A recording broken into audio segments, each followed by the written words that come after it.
గుడి దగ్గరికి వెళ్తాం, దేవుని డైలీ చూడం, కానీ వెళ్ళంగానే అన్ని చెప్పుకుంటాం. అట్లనే మీరు నా దేవత, అందుకే మీకు అన్ని చెప్పుకుంటున్నా. అట్లనే మీరు నా దేవత, అందుకే మీకు అన్ని చెప్పుకుంటున్నా.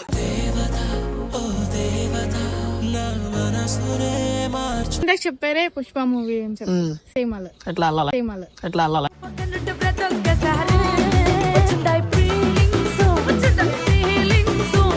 మీకు నేను పడాను కదా. నాకు పడరా మీరు?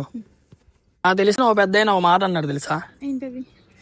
ఒక అమ్మాయి వారానికి పడుతుంది, ఇంకో అమ్మాయి నెలకు పడుతుంది, ఇంకో అమ్మాయి సంవత్సరానికి పడుతుంది, కానీ ఫైనల్లీ ఒక అమ్మాయి ఒక మగాడికి పడాలి, పడుద్ది. అలాగే మీరు కూడా నాకు పడతారు.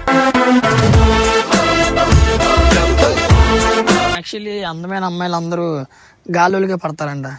మా ఏరియాలో నన్ను పెద్ద గాలోడు అంటారు.